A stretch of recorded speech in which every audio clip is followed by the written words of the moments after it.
Hello people! It's been a long time coming, but it's time to announce the winners of the Pollo Redesign contest. And yes, I said winners. See, I like to screw with expectations. Sometimes I'll do exactly what you think I'm gonna do, other times I may feel like throwing a curveball, like with this contest. See, I'm not picking one new design for Pollo, but 3. In the show, Linkara likes to be kind of a forward thinker, likes to plan and make contingencies. In this case, he's decided to prevent Pollo from potentially dying like before. He'll have Pollo be able to transfer himself between 3 different bodies, or even remote control another body for a hazardous situation.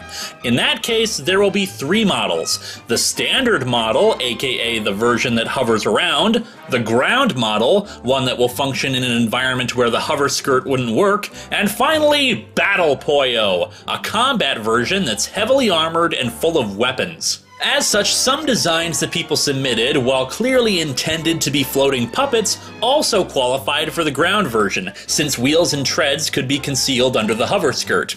Now before I announce the official winners, I want to showcase the runner-ups, the ones that Will, the prop lady, and I liked, but for one reason or another decided not to go with. I especially want to do this because I received almost 300 entries into this contest, from simple Microsoft Paint drawings to more elaborate digital art. Hell, 1 or 2 people did construct prop or model versions. Because of that, at the end of this video, I'm going to showcase every entry that I received in order. That way you can all see which ones you liked. The first runner-up is by David North, and I say first because it ultimately came down to this one and the actual winner for the ground model Pollo. It has some great ideas on display, from the arms that almost resemble blast shields in their function to a fully posable head.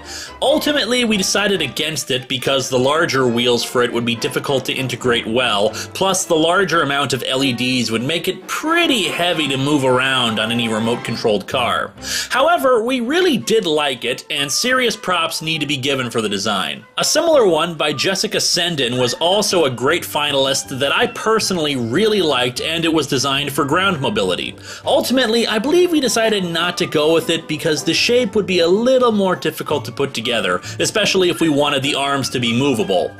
Boo Rat, a frequent poster in the comments section of many producers, designed a lot of new Pollos, having the decency to put multiple ones on the same image file per submission to keep me from having to count every single one of them. Subsequently, most of them were unusable because they were basically copies of already copyrighted robots or the like, but they were still cute in how they were adapted to match Pollo.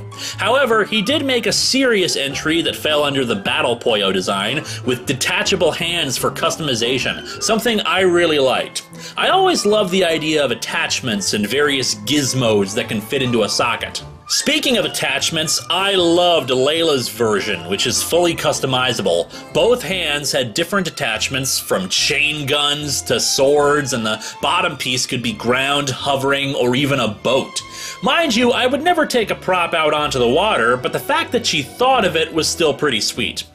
I don't know if Fernando Rodriguez is a professional artist, but I sure as hell hope he is, because he sent me about 5 variations on this model of Pollo, and they look gorgeous. I don't think my associates were all that impressed by it, but I thought it was awesome, with lots of detailing and a very Cylon look to it, which I thought was especially cool. There were several trends among the designs I saw. Quite a few played on the name Pollo, recognizing that it's Spanish for chicken and going with more of a bird motif in their redesigns, like with the very simple puppet version by Stephen Crossage, and sorry about my pronunciation and any other pronunciation mistakes I make later. Some of the ones that really stood out for me were when people included design ideas and schematics. Maybe not full breakdowns of everything, but a diagram here or there about extra added bits or just stuff that would be helpful, like painting the puppet rod green to assist in green screening.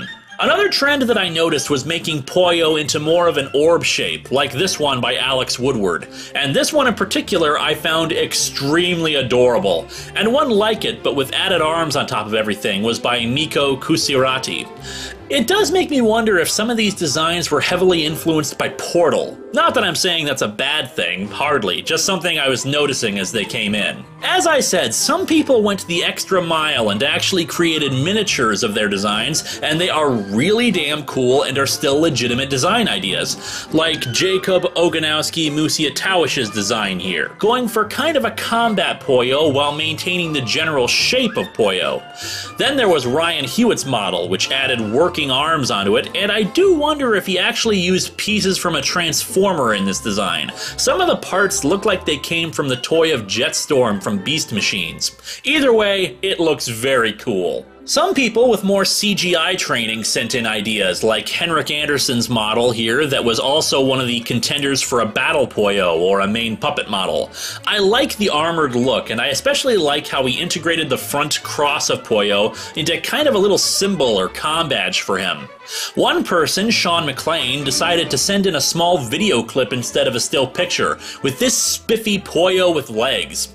Ultimately, we decided it would be a bit of an impractical prop to build, but it was still awesome that they did it. Some designs sent in obviously weren't meant to be all that serious, but still deserve some spotlight. For example, Garrett Gainey sent in this Liefeldian Pollo, with lots of spikes, arm cannons, and massive shoulder pads. Oh, and a six-pack, because of course a robot needs a six-pack.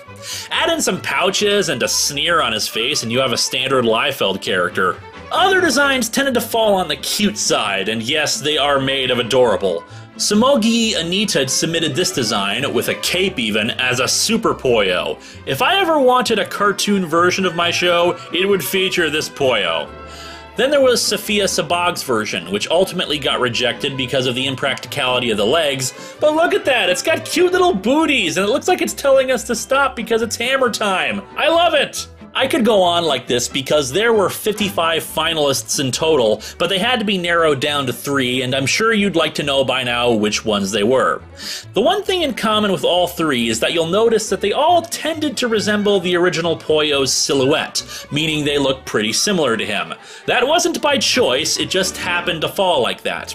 A lot of the designs that I loved did vary quite a bit from the norm, but for several reasons we just went with the ones we picked. The first one we'll do is the Battle Pollo. The winner there is John Jameson's design. Ultimately, we went with this one because of the angular feel to it, with lots of edges and layers to imply that it looks like a security robot. Heck, if you look at it right, it looks like a muscular torso without actually drawing muscles on it. Congratulations on being the first winner, John. Next up is the ground model. Now this one was clearly meant to be a hovering model, but it's designed just right that it can function as a ground one as well. Among Will, the prop lady, and I, we nicknamed this one the steampunk model, though for the life of me I can't really pin down why. This is Victor Flug's model. This was also a contender for the main Pollo, and it's easy to see why. It keeps most of the same design elements, but upgrades it, giving it an armored look, but not too armored for a combat mode. This looks like a robot. So congratulations, Victor. Your design is the ground Pollo. And finally, we have the main Pollo. For this one, it needed to be the most practically built and designed for puppetry, since it would probably have the most screen time. It had to be well thought out, but couldn't just be a rehash of Pollo. There needed to be some thought into what makes this version different from the original. And that, my friends, is why we picked Andrew Sorahan's model. On the surface, it looks like the old Pollo. However, Andrew really went the extra mile, including 6 pages of design elements, instructions on how to build it, and what materials to use for each bit. Andrew, we don't know what you do in your life, but Will suspects that you have an engineering background, considering the diagrams featured here, and they are damn impressive. Not only does this Pollo's head move, but the front section opens up to reveal a hidden chest gun, the arms are movable on springs and can have their own individual puppet rods, but are also designed to open up like claws. There are other puppeteering ideas too, like an additional rod for the back of the head for more movement. Andrew, your design is extremely well thought out, creative, and you obviously put a lot of work and thought into this. And that is why your design is going to be the main model Pollo. Congratulations! And there you have it, folks. Agree? Disagree? You are free to do so and post your comments below. To the winners, please let me know how you'd like to be credited in the future and if you want me to link to anything in particular. Just email me again at cacontest@hotmail.com, and there you have it. Beyond that, thanks again to everyone who entered, and here are images of every entry.